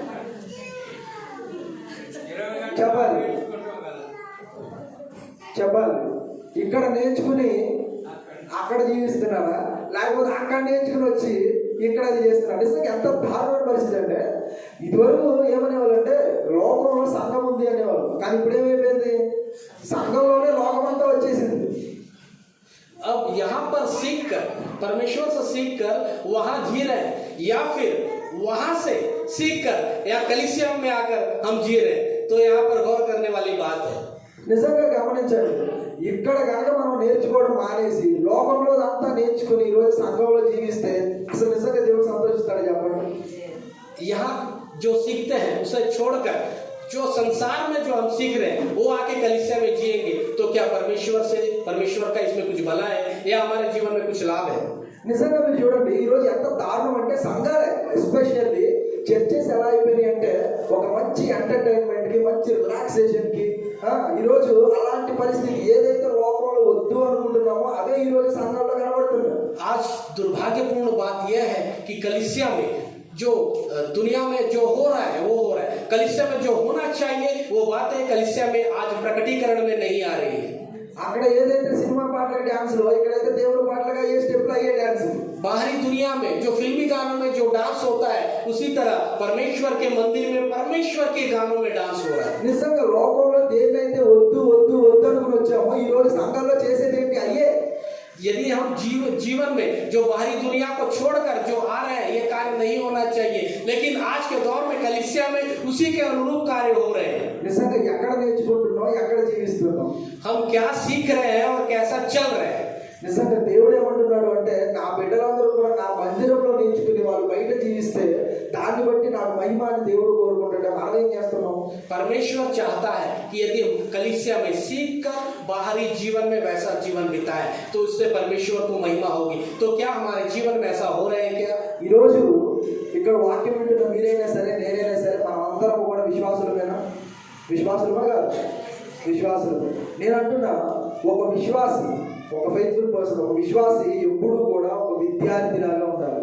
यदि हम यहाँ पर जो कलीसिया में आकर सब लोग बैठे हैं तो सभी को मालूम है हम सभी विश्वासी हैं, उसी प्रकार एक विश्वासी को एक विद्यार्थी के जैसा जीवन बिताना चाहिए। ఎందుకు విద్యార్థిని విశ్వాసి అని నేను అంటున్నానంటే, यहाँ पर क्यों एक विद्यार्थी को विश्वासी का रूप प्रकट किया जा रहा है? వాక్యం చెప్తున్నటువంటి నేనైనా సరే, వింటున్న మీరైనా సరే, మన జీవిత కాలం అంతా కూడా మనం ఏం చేయాలి? వాక్యాన్ని నేర్చుకుంటూనే ఉండాలి. यहाँ पर वचन बताने वाले ही क्यों ना हो, वचन पर जो सुनते हैं उनको भी, हर किसी को अपने जीवन पर परमेश्वर के वचन से निरंतर सीखते हुए आगे बढ़ना है। ఇంకా ఒక విషయం చెప్పాలంటే, और भी एक महत्वपूर्ण विषय है, చాలా సార్లు మనలో వచ్చే శ్రమలను బట్టి, శోధనలు బట్టి, ఇబ్బందులు బట్టి మనం చాలా బాధపడిపోతూ ఉంటాం కదా. कई बार हमारे जीवन में कई सारे श्रम, कई सारी कठिनाइयां, कई सारी मुसीबतें आते समय हम अपने आप को छोटा करते हैं, परेशान होते हैं। బైబిల్లో కూడా మీరు చూడండి, శ్రమలు శోధనలు వచ్చినప్పుడు సంఘము అనేది సంతోషించింది. बाइबल में यदि हम देखें, श्रम में, कठिनाइयों में जो कलीसिया है मजबूत हुई है और खुश हुई है। ఎందుకు? क्यों? ఎందుకు? శ్రమలు శోధనలు వస్తే బాధపడాలి కదా, ఎందుకు సంతోషపడింది సంఘం? कलीसिया मुसीबतों में, परेशानियों में मजबूत क्यों है, संतोष क्यों हुई है? ఎందుకు? నిజంగా ఒక విషయం చెప్పనా, విశ్వాసి అంటే విద్యార్థి అన్నాం కదా, ఒక విద్యార్థికి పరీక్షలు వస్తాయా? రోడ్డు మీద పోయే వాళ్ళకి ఎగ్జామ్స్ వస్తాయా? यदि हम देखें एक विद्यार्थी के अनुरूप यहाँ पर मसीह जीवन को प्रकट किया जा रहा है। जो रोड में जाता है उसको परीक्षाओं का सामना करना पड़ता है, या जो मसीहत में है उसको परीक्षाओं का सामना करना पड़ता है। ఎగ్జామ్ ఎవరు రాస్తారు అంటే ఓన్లీ స్టూడెంట్స్ మాత్రమే ఎగ్జామ్స్ వస్తాయి, అవునా? जो विद्यार्थी है वह ही परीक्षा लिखता है। నీకు శోధనలు శ్రమలు వస్తున్నాయి అంటే నువ్వు మంచి విశ్వాసిగా ఉన్నావు, నువ్వు విద్యార్థిగా ఉన్నావు కాబట్టి. यदि आपके जीवन में परेशानियां मुसीबत आती है तो वो आने के कारण एक आप अच्छा विद्यार्थी है, एक आप अच्छा विश्वासी है। దాన్ని బట్టి సంతోషపడండి కానీ దేవుడిని ఎప్పుడు కూడా నిందించవాకండి. उसके द्वारा आप प्रसन्न होइए, कभी भी परमेश्वर को दुखी मत कीजिए। మన జీవితంలో మన స్టడీ లైఫ్ లో నేను విద్యార్థిని అయితే నాకు ఎగ్జామ్స్ ఎలా వస్తాయో, మన విశ్వాసులు అయితే ఖచ్చితంగా మనల్ని పరీక్షించడానికి కొన్ని ఎగ్జామ్స్ కూడా ఉంటాయి మన జీవితంలో. जिस प्रकार एक विद्यार्थी को परीक्षाओं का सामना करना पड़ता है, उसी तरह हम जैसे विश्वासियों को भी हमारे जीवन में कई सारी परीक्षाओं का सामना करना पड़ सकता है। ఇక్కడ చదివినటువంటి లేఖనంలో సంఘాన్ని గురించి అంటున్నాడు, సంఘము అనేది సత్యానికి స్తంభముగా ఉండాలి అంటున్నాడు. అర్థమైంది? यहाँ पर कहा गया है कलीसिया जो है एक सत्य का खंबा है करके प्रदर्शित किया गया है। సంఘం అనేది ఎట్లా ఉండాలి? कलीसिया को कैसा होना है? ఎలా ఉండాలి? సత్యానికి స్తంభం అంటే స్థిరముగా స్థిరంగా ఉండాలి. ఎందులో స్థిరంగా ఉండాలి? సత్యం అంటే నీ వాక్యమే సత్యం, అవునా? అంటే వాక్యంలో సంఘము అనేది ఎలా ఉండాలి? స్తంభంగా, స్థిరంగా, స్ట్రాంగ్ గా ఉండాలి. ఇప్పుడు వాక్యం లేకుండా స్థిరంగా లేకుండా ఉంటే ఎలా ఉంటది? గాలికి ఎగిరిపోయే పొట్టులాగా ఉంటది కానీ స్ట్రాంగ్ గా మాత్రం ఉండదు పరిస్థితి. वचन में कलीसिया को सत्य का खंबे के समान होना है, एक सत्य का मजबूती के साथ उसका सामना करना पड़ा है। यदि उसमें सच्चाई नहीं होगी तो वो हवा में हिलने जैसा कार्य उनमें प्रतीत होंगे। సో చివరిగా ఒక విషయాన్ని మనం చూద్దాం. आखिरी में एक विषय पर हम चर्चा करेंगे। తిమోతి రాసిన రెండో పత్రిక, तिमुथियुस की दूसरी पत्री, తిమోతికి రాసిన రెండో పత్రిక 3వ అధ్యాయం 1వ వచనం. ఇక్కడ సంఘానికి ఇస్తున్నటువంటి ఒక హెచ్చరిక మనం చూద్దాం. यहाँ पर कलीसिया को अंतिम दिनों में देने वाला एक హెచ్చరికలు క్రీస్తు యేసు యొక్క 3rd verses 1 అంత్య దినములలో అపాయకరమైన కాలములు వచ్చుచున్నవని తెలుసుకోవడము. ఎలాగనగా మనుషులు స్వార్థ ప్రియులు, ధనాపేక్షలు, బిగ్గములాడువారు, అహంకారులు, దోషకులు, తల్లిదండ్రులకు అవిధేయులు, కృతజ్ఞత లేనివారు, అపవిత్రులు, అనురాగరహితులు, అతిద్వేషులు, అపవాదులు, అజితేంద్రియులు, క్రూరులు, సజ్జన ద్వేషులు, ద్రోహులు, మూర్ఖులు, గర్వాంతులు, దేవుని కంటే సుఖానుభావము ఎక్కువగా ప్రేమించేవారు, పైకి భక్తి గల వారని ఉండి దాని శక్తిని ఆశ్రయించిన వారు ఎదురు ఇట్టి వారికి విముడుకోవాలి. అంటే దాని అర్థం ఏంటి? ఎన్ని పాయింట్స్ వచ్చినాయి చూడండి. దేనికి ఆశ్రయిస్తున్నాం? यहाँ पर कितने पॉइंट्स हैं? చదువుతారా? पर यह स्मरण रख कि अंतिम दिनों में कठिन समय आएंगे, क्योंकि मनुष्य स्वार्थी, लोभी, डिंगमार, अभिमानी, निंदक, माता पिता की आज्ञा टालने वाले, कृतज्ञ, अपवित्र, दया रहित, क्षमा रहित, दोष लगाने वाले, असंयमी, कठोर, भले के बैरी, विश्वासघाती, ढीठ, घमंडी और परमेश्वर के नहीं वरन सुख विलास से ही के चाहने वाले होंगे। वे भक्ति का भेष तो धरेंगे पर उसकी शक्ति को ना मानेंगे, ऐसे उसे परे रहना। పైకి భక్తి గలవారుగా ఉండి లోపల మాత్రం దేవుని శక్తిని ఆశ్రయించట్లేదు అంటున్నాడు. वे भक्ति का भेष तो धारण करेंगे लेकिन उसके अंदर परमेश्वर की शक्ति नहीं होगी। ఒకసారి మనల్ని మనం పరిశీలించుకుందాం. ఇక్కడ చెప్పబడినటువంటి ఎన్నో ఉన్నాయి కదా, వాటిల్లో ఏటి సెట్ అవుతున్నాం మనం? ఏమున్నాయి మనలో? यदि हम यहाँ पर कई सारी बातों पर चर्चा की गई, ऐसी कौन सी बातें हैं जो हमें खामियां बता रही है? గర్వంతో ఉన్నామా? क्या हम घमंड से हैं? ద్వేషంతో ఉన్నామా? क्या हम द्वेष से हैं? కోపంతో ఉన్నామా? क्या हम गुस्से में हैं? ధనాపేక్షగా ఉన్నామా? क्या हमें धन की अभिलाषा है? బిగ్గములాడే వాళ్ళు అంటే ఒకరి మీద ఒకరికి చాడీలు చెప్పే వాళ్ళు అనుకున్నా? क्या हम चुगली करने वालों में से हैं? అంటే పొరుగు వాళ్ళని చూసి ఓర్చుకోలేని వాళ్ళగా ఉన్నావా? या हम एक दूसरे को देखकर रोक नहीं पा रहे हैं? నిజంగా ఇలాంటి బలహీనతలు కనుక ఉంటే వాటన్నింటినీ కూడా మనం ఏం చేయాలి? విడిచిపెట్టాలి. यदि ऐसी बलहीनताएं हमारे जीवन में है तो उन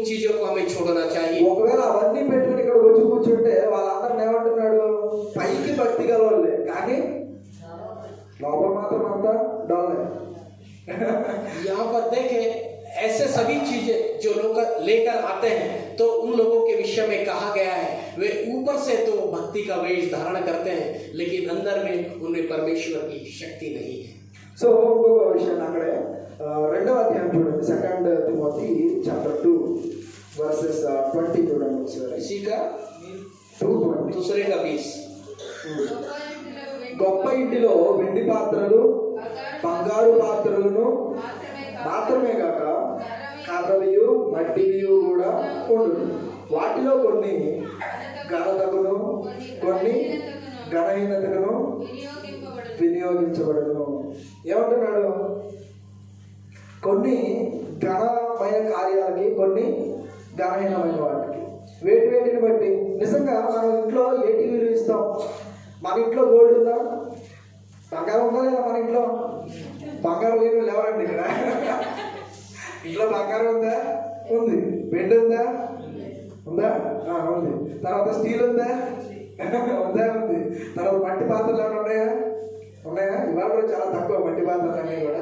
కొన్ని కర్రలు ఉన్నాయా? చక్కవి ఖచ్చితంగా ఉంటాయి. టేబుల్స్ అని అవన్నీ చైర్స్ అని టేబుల్ చెక్కకి సంబంధించినవి. మన ఇంట్లో చాలా అంటే చాలా సామాను బంగారం వెండి కర్ర ఇలా చాలా రకాలు ఉన్నాయి. हमारे घरों में कई सारे सामान विद्यमान है। इस प्रकार सोना है, चांदी और कई सारे लोहा और कई सारे बर्तन हमारे घरों में है। कुछ बर्तनों को आदर की दृष्टि से, कुछ को अनादर की दृष्टि से देखा जाता है। సో వీటిలో మనం దేన్ని ఎక్కువగా చూస్తాం గొప్పగా, దేన్ని మనం తక్కువగా చూస్తాం వస్తువులు? చక్కని బంగారం లాగా చూస్తారా వాళ్ళు ఎంతమంది చూస్తారా? మట్టి పాత్రలు కూడా నేను చాలా విలువగా చూస్తాను, అసలు కింద పెట్టని ఇంత జాగ్రత్తగా చూస్తారని అన్నారా? ఎవరు? దేనికి విలువ ఇస్తాం? దేనికి? బంగారానికి. कोई लकड़ी को अच्छे से आदर करता है क्या? कोई लोहे को अच्छा से आदर करता है क्या? जिस प्रकार हम एक सोने को एक चांदी को अच्छा आदर देते हैं। సో మనం గమనించగలిగితే బంగారానికి మనం విలువిస్తాం, దాన్ని అలంకారానికి ఉపయోగించుకుంటాం, దాన్ని ఘనతకు ఉపయోగిస్తాం. అవునా? जिस प्रकार हम सोने को हमारे जीवन में उपयोग करते हैं सजावटी सामानों के लिए, स्त्रियां खासतौर पर इनका उपयोग करती हैं। సో వీళ్ళేనా పురుషులేనా? మరి మనం ఫీల్ అవుతున్నాం మరి. पुरुष भाई लोग भी इनका उपयोग करते हैं। సరే, ఇప్పుడు యాక్చువల్లీ మనం గమనించగలిగితే ఏదైనా సరే విలువ ఉంటేనే దాని ఉపయోగం కూడా గొప్పగా ఉంటుంది, దానికి ఘనత కూడా వస్తుంది. అట్లాగే దేవుడు కూడా మన అందరినీ కూడా గనులుగా విలువైన వాళ్ళుగా చూడాలి అనుకుంటున్నాడు. कीमत यदि किसी की हो तो उसका महत्व होता है। उसी प्रकार परमेश्वर भी हम एक कीमती बर्तन के समान हमको देखना चाहते हैं। సో మనం విలువైన వాళ్ళుగా ఉండాలి అంటే ఖచ్చితంగా మన జీవితంలో ఎదురయ్యే పరీక్షలు, లైక్ బంగారం ఒరిజినల్ గా రావాలంటే ఏం చేయాలి? అది ప్యూరిఫై అవ్వాలా? గోల్డ్ అనేది అది ప్యూరిఫై అయితేనే, బాగా ఫైర్లో ఇదైతేనే అదేమవుతుంది? బయటకు వస్తుంది. అలాగే శ్రమల శోధన చేత మనం కాల్చబడి ఒక మేలిమి బంగారం లాగా విలువైనటువంటి వాళ్ళుగా స్థిరంగా విశ్వాసంలో నిలబడితే ఒక ఘనమైన పాత్రలుగా దేవుడు ఖచ్చితంగా మనల్ని వాడుకుంటాడు. जिस प्रकार सोना को निकालने के लिए उसके कई सारी कठिन परीक्षाओं से उसको तपा कर आग में झोंका कर कई सारी परिश्रम के माध्यम से वो सोना तैयार होता है, उसी प्रकार एक परमेश्वर को जन को कई सारी परीक्षाओं में कई सारी कठिनाइयों में अपने आप को आगे बढ़ाते हुए एक अच्छा बर्तन के समान परमेश्वर यदि उसको बनाएंगे तो उसके जीवन का महत्व होगा। చివరిగా ముగిస్తున్నా, అందులో మన విశ్వాసంలో ఎదగాలి అన్నా, మన లోపాలు మనం సరి చేసుకోవాలి అన్నా మనం ఏం చేయాలి? यदि हम परमेश्वर में आगे बढ़ना है, हमारे द्वेष हमारी खामियां यदि हमें दूर करना है तो हमको क्या करना चाहिए? మరలా అడుగుతున్నా, మనం విశ్వాసంలో ఎదగాలంటే, परमेश्वर में मसीह में यदि हमें आगे बढ़ना है, विश्वास में आगे बढ़ना है, మనలో ఉన్న లోపాలు మనం తీసివేయాలి అంటే हमें अपनी कमी घटियां दूर करनी है, మనం ఏం చేయాలి? हमें क्या करना चाहिए? ముందు క్రమంగా దేవుడి సన్నిధికి రావడం నేర్చుకోవాలి. एक क्रमानुसार नियमित रूप से परमेश्वर के मंदिर में आना है, ముందు క్రమంగా దేవుడి మందిరానికి వచ్చి नियमित रूप से परमेश्वर के मंदिर में आकर ఆయన వాక్యం నాతో ఏం మాట్లాడుతుందని గ్రహించి उनका वचन हम मुझसे क्या कहता है, ఆ వాక్యం ద్వారా నన్ను నేను ఎలా సరి చేసుకోవాలని చూసుకుని उस वचन के अनुसार मैं अपने आप को किस प्रकार ठीक करूं। ఎవరైతే వాక్య ప్రకారంగా జీవిస్తారో వాళ్ళు మాత్రమే जो वचन के अनुरूप जीता है వాళ్ళు మాత్రం విశ్వాసంలో ఎదగలుగుతారు. वे ही विश्वास में आगे बढ़ सकते हैं। చివరికి ఒకే ఒక వచనం और अंत में एक मात्र वचन ఎఫెసియన్స్ చాప్టర్ 4 इफिसियों की पत्री इफिसियों में जाएंगे 14 sorry 4 Ephesians 4:15 verses 15 ప్రేమ కలిగి ప్రేమ కలిగి సత్యము చెప్పుచు సత్యము చెప్పుచు క్రీస్తు క్రీస్తు వలె ఉండుటకు వలె ఉండుటకు మనం అన్ని విషయాలలో అన్ని విషయాల్లో ఎదుగుదాము. హిందీలో तो भी तुमने भला किया कि मेरे क्लेश में मेरे सहभागी हुए। ఏమంటున్నాడు ఇక్కడ ఎఫెసియన్స్ చాప్టర్ 4 verses 15 ఎఫెసియన్స్ 4:15 दूसरा पढ़ना है। दूसरा प्रेम से सच्चाई से चलते हुए सब बातों में उसके जो सिर है अर्थात मसीह में बढ़ते जाएं। ఓకే ఏముంది ఇక్కడ ప్రేమ కలిగి సత్యము చెప్పుచు క్రీస్తు వలె ఉండడానికి మనం ఏమేం కలిగి ఉండాలి చెప్పండి. ఏమేమి ఉండాలి మనలో? हमें क्या गुण होने चाहिए? ప్రేమ और సచ్చాయి, प्रेम और सच्चाई। ఇంకా और ఈ రెండు కలిగి మనం ఏం చేయాలి? ये दोनों के द्वारा हमको क्या करना चाहिए? మసీమే అంటే క్రీస్తులో మనం ఎదగాలి. ఇప్పుడు ప్రేమ సత్యము అంటే ఈ రెండు ఉన్నాయా ఒకటే ఉందా మనలో? ఒకటే ఉందా? రెండు ఉన్నాయి. प्रेम सत्य क्या ये दोनों हमारे जीवन में है? నిజంగా చాలా మంది పరిస్థితులు ఏంటి అంటే కొంతమందికి ప్రేమ మాత్రమే ఉంటుంది, కొంతమందిలో ఓన్లీ సత్యం మాత్రమే ఉంటుంది. కానీ రెండు కలిగి ఉండాలి. कई लोगों का जीवन ऐसा है, कुछ में प्रेम होता है, कुछ में सत्य होता है, लेकिन हम मसीह लोगों को दोनों लेकर चलना है। ఇంతకీ ఈ ప్రేమ సత్యం ఏంటి? ये प्रेम और सत्य क्या है? ప్రేమ ఏంటి ఇంతకీ? దేవుని ప్రేమించడం. నిజంగా ప్రేమ అనేది అన్ని దోషాలు కలుగుతుంది. ఓకే, సో ఇక్కడ మన గురించి చెప్తున్నాడు. మన సంఘము అనేది సంఘంలో ఉన్న ప్రతి ఒక్కరు మీరు ఎట్లా ఉండాలి అంటే ప్రేమ కలిగి ఉండాలి, రెండోది సత్యాన్ని కలిగి ఉండాలి. ఓకేనా? ప్రేమ అంటే మనకు తెలుసు, ఖచ్చితంగా ప్రేమ ఉన్నవాడు ఏం చేస్తాడు? ఎదుటి వాళ్ళ దోషాలను తప్పులను ఎంచడు, వాళ్ళని కుదిరితే క్షమిస్తాడు. అవునా? ప్రేమ కలిగి ఎప్పుడు కూడా ఎదుటి వాళ్ళ మీద కనికరమే పడతాడు తప్ప ఎప్పుడు కూడా కోపపడదు. ఎవరు? ప్రేమ ఉన్నవాళ్ళు. ఓకేనా? అలా కాకుండా కోపపడతా నిందలో ఇది చేస్తా ఉన్నారు వాళ్ళలో ప్రేమ ఉన్నట్ట? ప్రేమ లేనట్టు. हम में निश्चित रूप से प्रेम होना चाहिए। जिस व्यक्ति में प्रेम है वो पड़ोसी से अपने समान प्रेम करता है। यदि अपने पड़ोसी या अपने भाई बंधु में कुछ कमियां हैं तो हम उन कमियों को ढांपते हैं। प्रेम हमारे जीवन में ऐसा कार्य करता है। यदि किसी के जीवन में यदि प्रेम नहीं तो दूसरे व्यवहार में जाता है, वो किसी के पापों को ढांपता नहीं। ఒక విషయం నేను చెప్తా, ప్రేమ ఉండాలి, రెండోది సత్యము అంటే వాక్యం అనమాట. ఓకేనా? सत्य मतलब वचन। అయితే చాలా మంది పరిస్థితులు ఎట్లా ఉంటుంది అంటే చెబుతారు కానీ చెప్పే విషయం కరెక్ట్ అయింది కానీ చెప్పే విధానం కరెక్ట్ ఉండదు. అర్థమవుతుందా? कई लोग बताते तो हैं, उस बारे में चर्चा तो करते हैं, लेकिन जो बताने का जो तरीका है वो सही नहीं होता। ప్రేమ కలిగి సత్యం చెప్పాలి అంటున్నాడు. ఇప్పుడు నువ్వు చెప్పేటప్పుడు చెప్పే విషయము మంచిగా చెప్పాలి, ఆ చెప్పే విధానం కూడా మంచిగా చెప్పాలి. ఇప్పుడు ఈ రెండింటిలో ఏది మిస్ అయినా ఏమైపోతుంది? ప్రాబ్లమే కాదు. చెప్పేది సరిగ్గా చెప్పట్లేదు, చెప్పేది సత్యమే కానీ సరిగ్గా చెప్పట్లేదు అనుకో, వినేవాడు వింటాడా?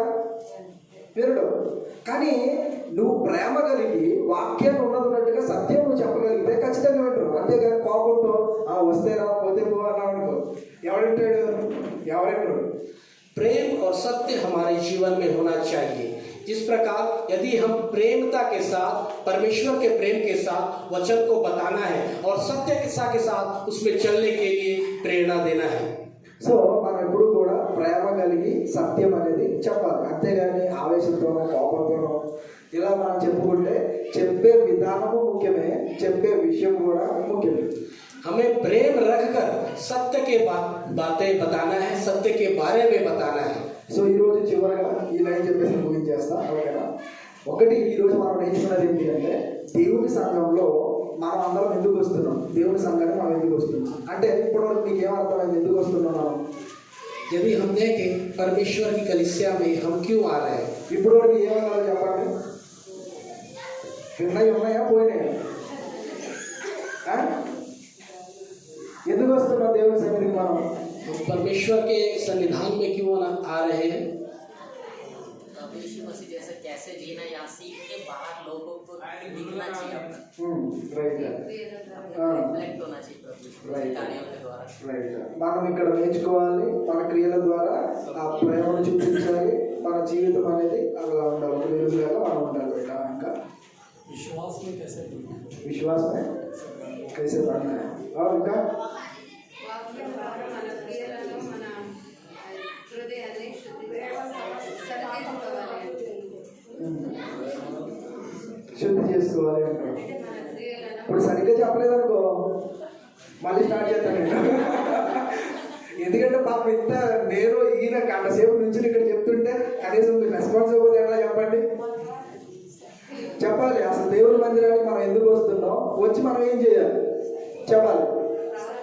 अपने को पवित्र करना पूरे काम से दूर है। సో మనం నేర్చుకున్న విషయం ఏంటి అంటే దేవుని సన్నిధానానికి మనం ఎందుకు వస్తున్నాము అంటే మనం వచ్చి ఇచ్చే కానుకలు కానీ ఇది కానీ వచ్చి కూర్చోవడం వల్ల దేవుడికి సంతోషం లేదు. ఫస్ట్ పాయింట్ క్లియరా? हम कलीसिया क्यों आ रहे हैं? सर्वप्रथम मुख्य पॉइंट यह है कि हम कलीसिया आकर परमेश्वर को दान देते हैं, उन चीजों से परमेश्वर प्रसन्न नहीं होता। కానుకలు ఇవ్వడం వల్ల వచ్చి కూర్చోవడం వల్ల దాని వల్ల దేవుడు సంతోషపడతాడు. हम कलीसिया आकर बैठकर जो दान देते हैं उससे परमेश्वर प्रसन्न नहीं होता। నిజంగా దేవుడు దేన్ని బట్టి సంతోషపడతాడంటే परमेश्वर हमसे क्यों प्रसन्न होना चाहता है? ఎవరైతే వాక్యం ద్వారా వాళ్ళలో ఉన్నటువంటి దుష్కార్యాలన్నీ కడిగి వేసుకుంటారో, जो वचन के माध्यम से उनमें जो कमी घटिया वचन के माध्यम से शुद्ध करते हो, అలాంటి వారిని బట్టి దేవుడు సంతోషిస్తాడు. तो ऐसे लोगों के प्रति परमेश्वर प्रसन्न होता है। దేవుడు మనందరినీ కూడా ఒక వెలుగులాగా చూడాలనుకుంటున్నాడు. परमेश्वर हमें एक ज्योति के समान देखना चाहते हैं। వెలుగు అనేది ఎలా ఉండాలి? ज्योति किस प्रकार होना चाहिए? చీకటిలో ఉన్న వారికి కూడా వెలుగును చూపించేదిలా ఉండాలి, దారిని చూపించేదిలా ఉండాలి. जो अंधकार में रहते हैं उनको भी ज्योति दिखाने लायक हमें होना है। మన జీవితము మన ప్రవర్తన అనేది మనం ఇక్కడ వెలిగించబడి లోకంలో ఉన్న వారికి కూడా మనం వెలుగునిచ్చేటువంటి వారిగా ఉండాలి. हमारा जीवन हम यहाँ पर आकर हम यहाँ पर जलेंगे तो हम दुनिया में जाकर भी परमेश्वर का प्रकाश देंगे। ఎలా ప్రవర్తించాలో ఇక్కడ నేర్చుకుని బయట మనం జీవించే వారిలాగా ఉండాలి. हमारा बर्ताव यहाँ आकर हम सीखेंगे तो बाहर जाकर उसके अनुरूप लोगों को सिखा पाएंगे। మనలో ఉన్న బలహీనతలన్నింటినీ కూడా మనం విడిచిపెట్టగలిగితే, यदि हमें जो बलहीनता है जो कमी घटिया है यदि हम छोड़ देंगे तो వాక్యం ద్వారా మనల్ని మన విశ్వాసంలో బలంగా చేసుకోగలిగితే, हम वचन के द्वारा यदि हम अपने आप को विश्वास में स्थिर रख सके तो ఎన్ని పరీక్షలు వచ్చినా సరే విశ్వాసంలో బలంగా దృఢంగా నిలబడగలిగితే कितनी भी परीक्षाएं हमारे जीवन में हो हम दृढ़ता के साथ बलता के साथ खड़े हो सकते हैं। ఖచ్చితంగా దేవుడు నిన్ను నన్ను కూడా ఒక ఘనమైన పాత్రగా వాడుకుంటాడు. तो निश्चित रूप से परमेश्वर एक आदर के बर्तन के समान हमें उपयोग करेंगे ఒకసారి అందరూ కూడా తెలుగు यदि हम सभी खड़े हो जाएंगे एक बार। చిన్న ప్రార్థన